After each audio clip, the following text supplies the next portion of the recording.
Today, we are talking about a biomarker you've probably seen on a lab report, but you almost certainly don't know its full story.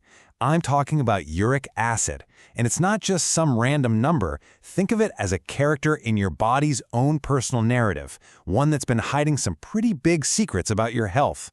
So many of us are trying things like intermittent fasting these days, right?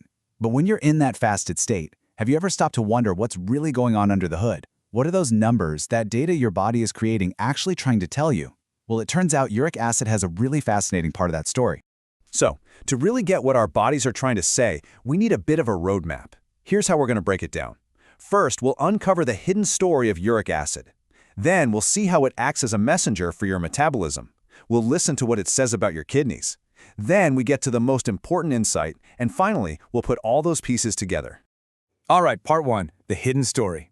For most people, when you say uric acid, their brain immediately jumps to one thing, gout. But trust me, that's just the first page of a much, much bigger book. So what is this stuff anyway? Well, serum uric acid, or SUA, is basically a natural waste product. When your body breaks down compounds called purines, which are in all sorts of foods like red meat and seafood, uric acid is what's left. But what we're now realizing is that it's also a powerful signal, a critical biomarker for the health of our metabolism and our kidneys.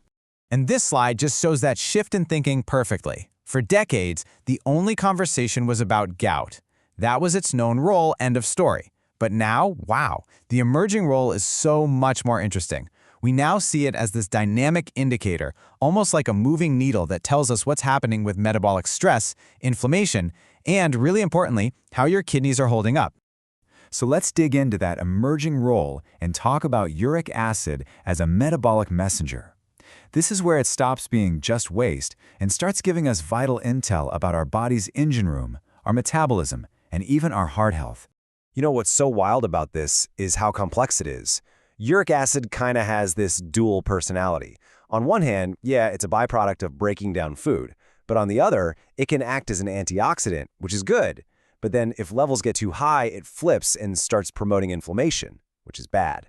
And something as simple as whether you've had enough water can swing the levels. So it's not a simple hero or villain. And get this, a 2023 study from Zhang and colleagues looked at the link between uric acid and atrial fibrillation, AFib, that common heart rhythm issue. And what they found was that high uric acid was linked to AFib. Listen to this. No matter what someone's blood sugar was. Didn't matter if they were normal, pre-diabetic, or diabetic. Uric acid was its own independent risk factor.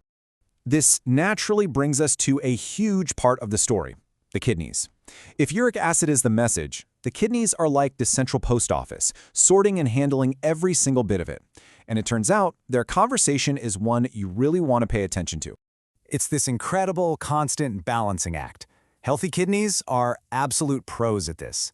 They're constantly filtering uric acid out of your blood, reabsorbing just the right amount, and then getting rid of the excess to keep everything perfectly stable. They are the key players in this whole game. And here's what happens when that system starts to get overwhelmed. A 2021 study by Lin and his team shows it crystal clear. You can see the huge difference. Compared to healthy people with normal levels, patients with chronic kidney failure had way higher levels of uric acid. It's a direct signal that the kidneys are struggling to do their job. Okay, so we've set the stage. Uric acid is a big deal for metabolism and kidney health. But now we're at the most important part of this whole explainer. This is the one insight that really changes how we should be thinking about this number. For the longest time, the approach was, well, it was pretty basic. You'd get a blood test, they'd give you a single number for your uric acid, and that was it. Just a static snapshot in time. But here's the twist.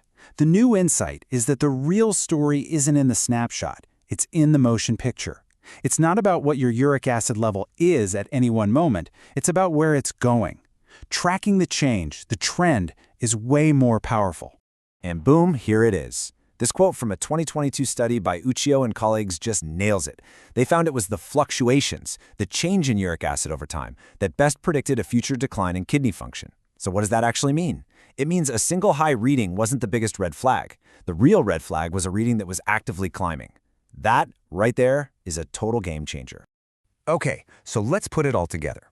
We've seen uric acid as this metabolic messenger, as a mirror for kidney health, and we've just learned that the trend is the most important part. What in the world does this all mean for you and your health?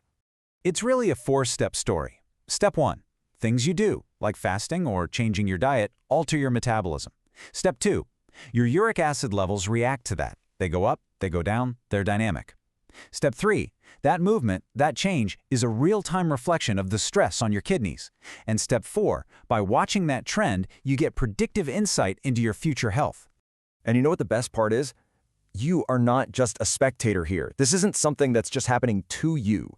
Study after study shows that you have influence. Things like intermittent fasting, managing calories, getting some aerobic exercise, and even just making sure you're properly hydrated. All of these can have a direct impact on your uric acid levels. You have levers you can pull. So the big takeaway is this. Your health isn't a static report card. It's a dynamic, unfolding story.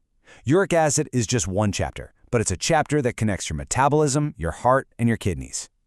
So the real question is, are you reading all the chapters? Are you paying attention to the plot twists?